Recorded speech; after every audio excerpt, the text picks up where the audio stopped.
So friends, welcome. Friends, just on 16th of May 2025, the Ministry of Communication came out with a notification. Now, this notification to a layman will look quite complex. So rather than going to this notification, which is basically delicensing of 6 gigahertz band, I will go step by step to explain to you that what is the implication of this notification. Though it is a draft notification, it is for public consultation, it's not the final notification, but the implications are huge. So friends, rather kind of going and talking in the air, let's use a diagram. That is going to be very useful. Now friends, this is the 6 gigahertz band. It starts from 5925 megahertz and goes up to 7125 megahertz.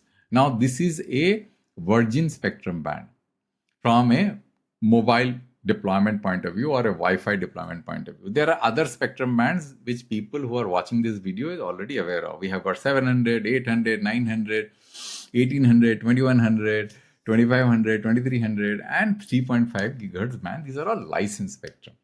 Now, there is one more category of spectrum, which is 2.4 gigahertz band, 5 gigahertz band. These are the two bands which are called unlicensed spectrum. Now, first, before I take you through this whole analysis of delicensing, because this whole band has not been delicensing, I will need to explain to you what is the difference between a licensed spectrum and an unlicensed spectrum. Otherwise, it makes no sense. Nobody will be able to understand, right? Because I have to take into consideration those viewers who really do not have a very, very significant amount of knowledge about this subject. So when you talk about licensed spectrum, that licensed spectrum means the spectrum which is for exclusive use to the owner of the spectrum. And it is given to the operator using a auction method. So nobody else can use that spectrum. The operator is using that spectrum exclusively. He has got full right in all the geography within the circle in which he has or he or she has the ownership. Now, unlicensed spectrum is not given through auction. It is given to everybody for uncoordinated use, which means that the Wi-Fi router that you deployed in your house, that Wi-Fi router doesn't have to follow any kind of deployment rules. Means you can place the Wi-Fi router anywhere. But there are certain rules which are defined by the government from the point of view of power limitation, interference, etc. Those rules have to be defined in advance so that this uncoordinated use of Wi-Fi spectrum or Wi-Fi router or access point will not cause any kind of interference to your neighboring system. So the power level have to be depressed compared to a licensed spectrum. So this is in net the difference between a unlicensed spectrum and a licensed spectrum, right? So licensed spectrum, exclusive. You have got full capability to use the spectrum with full power, just taking into consideration the EMF limit so that the health hazards are mitigated. In case of Wi-Fi, the powers are depressed. The spectrum is given to everybody for free for all use and in uncoordinated manner, but to ensure that there are no chaos in the system, you transmit at lower power so that your neighboring Wi-Fi router is not interfered with. So you understand, right? Now, what is the implication of this draft, you can say consultation or the draft rules for consultation? Implications, friends, are very, very large. Because if you look at this whole 6 gigahertz band, this is a new band. We have got 2.4, we have got 5 gigahertz, and now this is 6 gigahertz. Now 6 gigahertz, the government of India wants to open a chunk of 500 megahertz block in 6 gigahertz for delicensing, means uncoordinated use. And then going forward from 6425 till 7125, this block of band, which is called 6 gigahertz, that is going to be given through an auction mechanism, out of which government of India as of date has been able to reform only 300 megahertz. 300 plus 100, so 400 megahertz, and there is a block of 300 megahertz here which probably will get reformed later in maybe few years, maybe 4 years, 5 years, I am not aware. And there is one more important thing before I take you through my slide. There will be a block here starting from here till 8400, and this is the 6 gigahertz 6G band, not 6 gigahertz band, 6G technology, right? So because going forward, India is going to see 6G technology. 5G technology has already been deployed.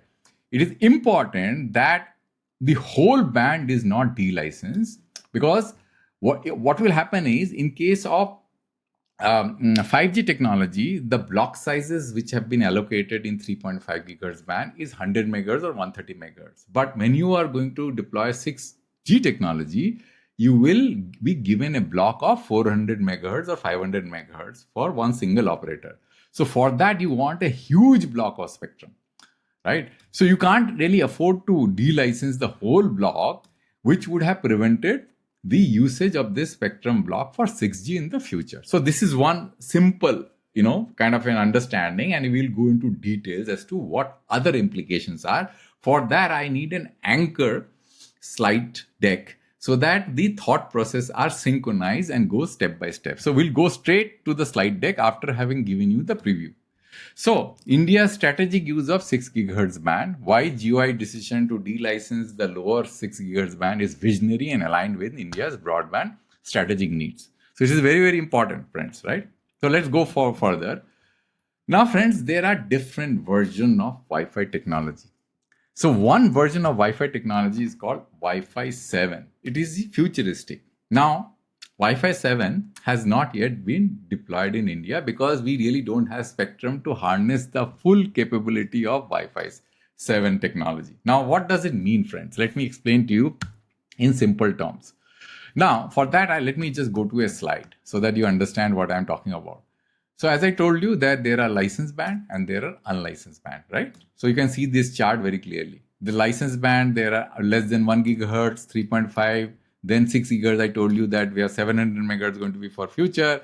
And then there is the millimeter wave band, which I'm not going to talk about here, but we can briefly touch upon it as we move forward.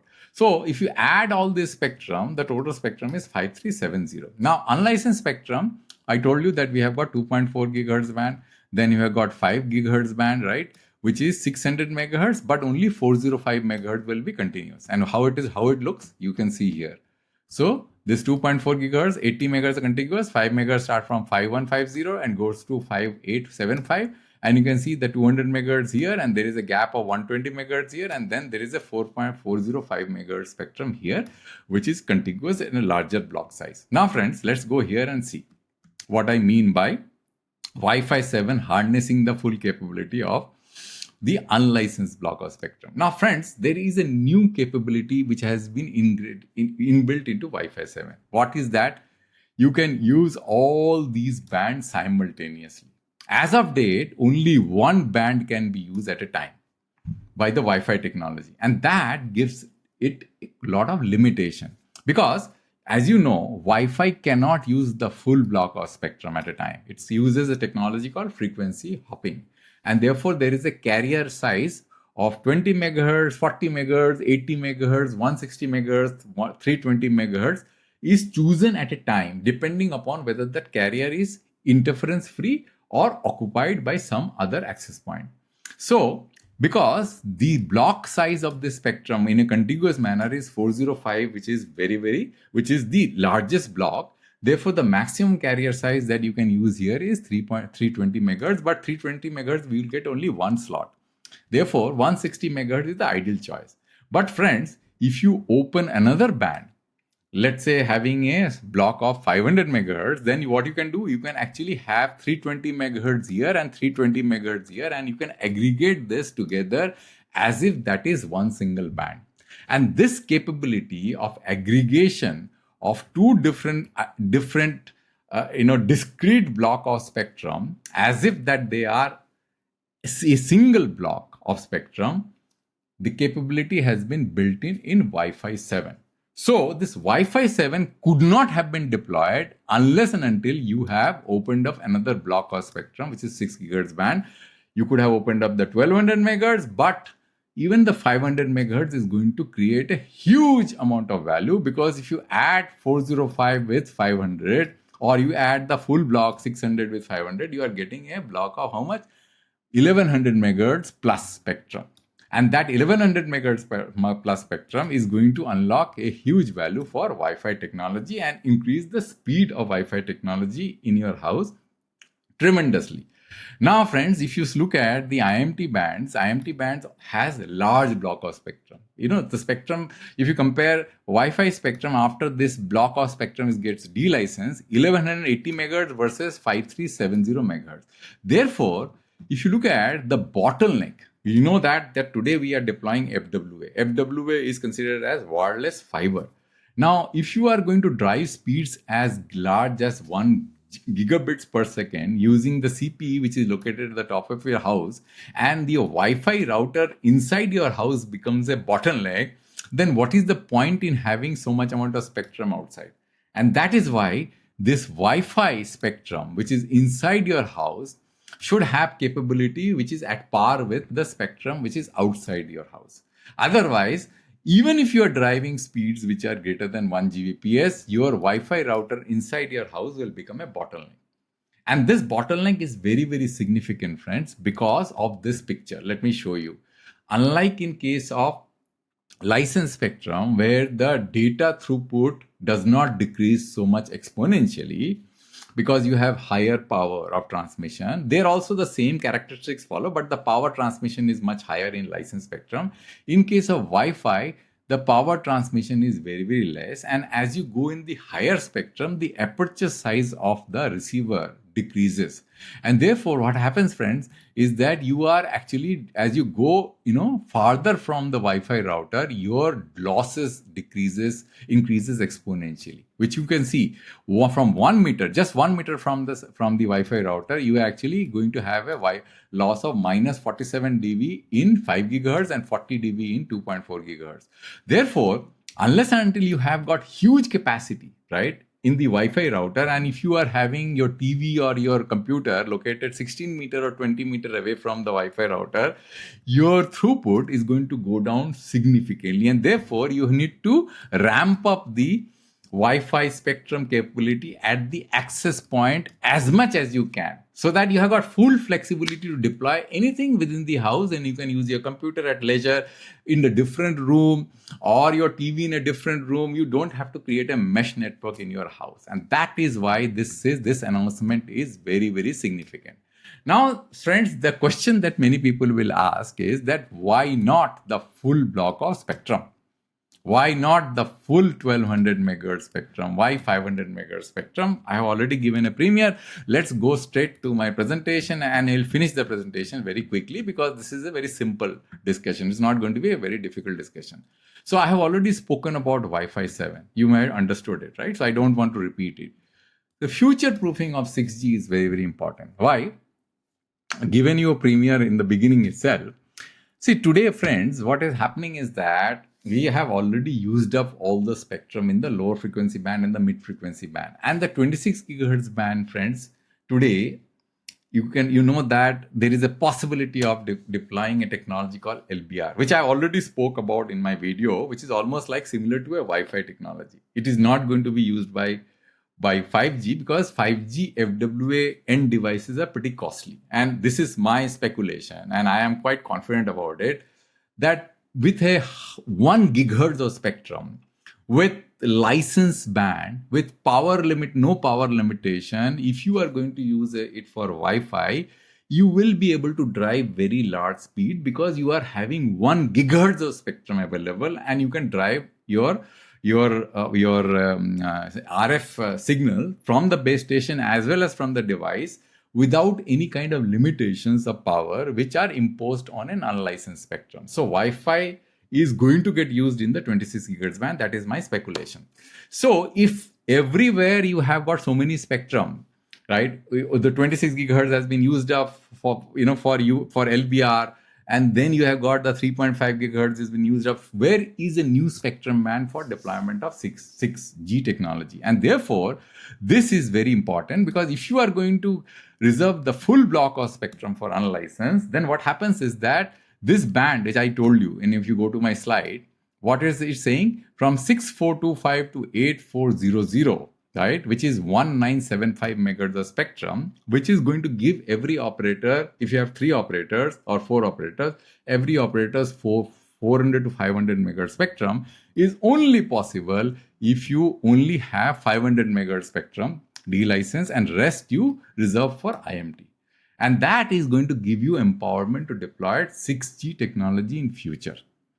That is the reason this decision of the government is pretty useful, right? Rather than delicensing the whole block of spectrum, because that is going to make this spectrum band quite incapable of accommodating 6G technology, which has an extension band starting from 7125 to 8400. Okay, so that is the reason why this is future proofing of 6G, preserving the upper portion of 6 GHz band. Now, indoor uses still unlock massive value, which I already explained to you because of the carrier aggregation. I am not going to repeat it.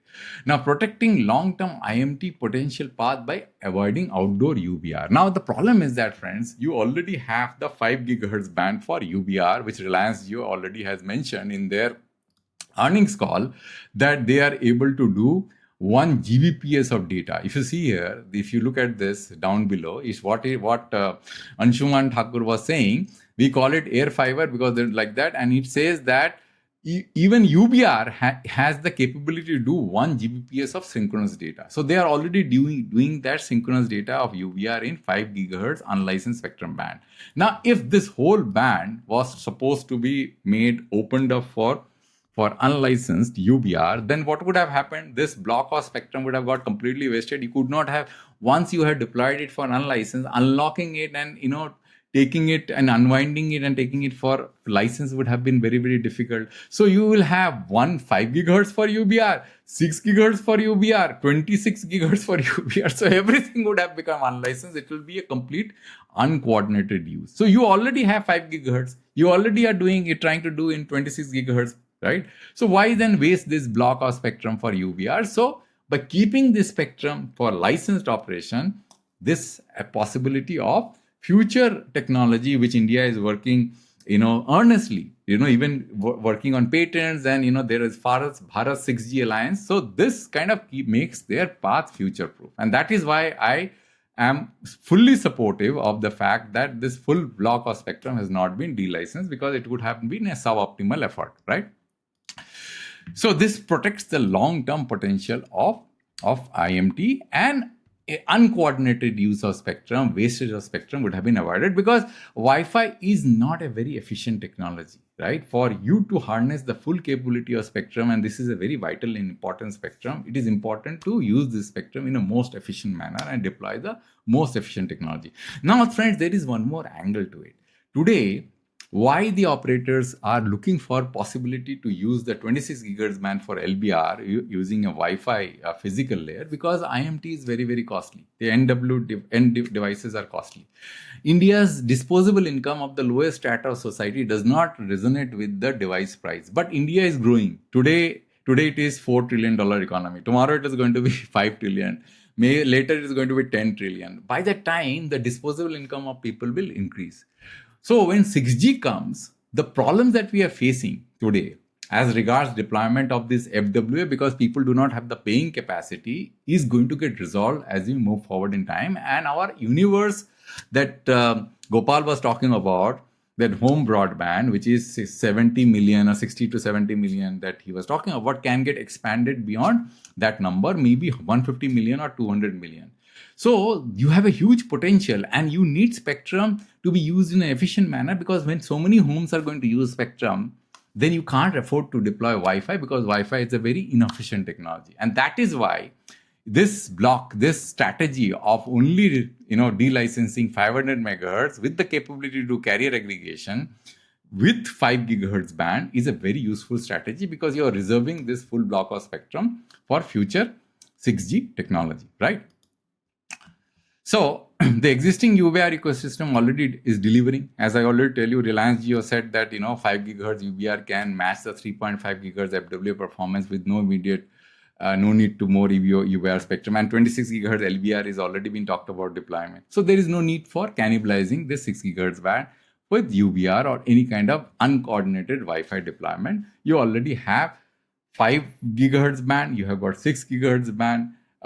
You can combine both the spectrum with the latest Wi-Fi technology. It serves your purpose. So strategic national interest alignment prevents outdoor use. So this 6 gigahertz band, there's one important thing which the government of India has done, is they have prevented outdoor use. Unlike in case of 5 gigahertz band where outdoor usage are allowed. And what they have done is they have limited the power levels significantly below a certain level, which is 30 dBm. Whereas in case of 5 gigahertz band, the power levels can go up to 53 dBm EIRP. So 6 gigahertz band from a power level is been quite restrictive, which has been laid out in these rules, which I showed you right in the beginning. So you see that 6 gigahertz, no outdoor deployments are possible, only indoor deployment is possible. In that way, the government of India is trying to ensure that all those microwave links, all those usages in defense, space, everything can be protected. So the lower portion of the spectrum band probably is being used by space for some critical applications. So that needs to be protected, and therefore they are preventing outdoor use in this particular spectrum band, right? So then we have got balanced approach, for consumer industry win. So consumer will get faster Wi-Fi. Now you have got Wi-Fi aggregation with 905 megahertz spectrum, 405 contiguous spectrum, 500 megahertz, which is going to enhance your indoor broadband capability significantly, which will be synergizing with your outdoor broadband capability, which is very, very important. Industry gains by a clean mid-band spectrum for future IMT 6G deployment. And then operator retain flexibility via LBR and UBR in 5 gigahertz and 26 gigahertz. So they can keep on doing that and reserve this spectrum for 6G in future. And India preserve long-term spectrum value without hurting, short-term broadband growth, right? So conclusion is GOI's decision to de-license only the lower 6G band is both technically sound and strategically wise. It boosts current home broadband performance through Wi-Fi 7. It protects long-term 6G ambitions by reserving a huge quantum of spectrum, 1900 megahertz, so that 400 megahertz can be given to 4 operators, surviving operators, and that everybody can do 6G, because 6G needs larger block of spectrum in the mid-frequency band. Higher frequency bands anyway does not have good propagation characteristics. So you need the 6 gigahertz band for that. Sorry, friends. And it protects long-term 6G interest, and it aligns with national interest and industry need and consumer benefits, a balanced future-ready policy. So this is in nutshell, friends, which I wanted to talk to you. One of my YouTube viewer requested me to do this. So I hope that you found this presentation useful. And if you have any comments, let me know in the comment section, and I will try to answer your questions. And thanks for listening till the end. I'll come back with a new video and a new topic next time. Thank you very much.